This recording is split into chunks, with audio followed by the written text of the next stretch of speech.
Direction में। नहीं दिख रहा है।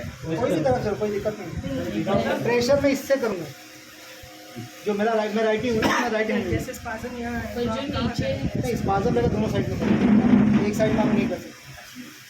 हमारा जो टारगेट समझिए एरिया ये वर्टिब्रा है, ये वर्टिब्रा है, समझ लो यहाँ पे पेन है, तो आपको दोनों तरफ से करना है ताकि दोनों जो आपका रिप है वो अपनी जगह पे बैठे। क्या होगा, आप एक रिप को एडजस्ट करेंगे, दूसरा रिप हो सकता है अपने साइड से रखें।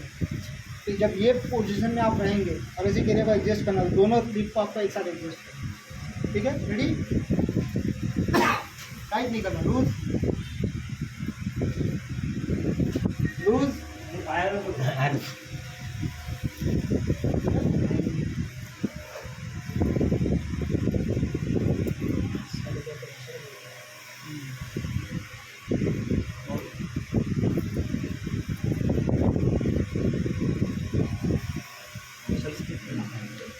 अभी जो किया, अभी स्पाइन को किया, इससे पहले पहला स्पाइन पे किया और रिप पे किया, लेकिन फिर भी उनका मसल लूज नहीं हुआ।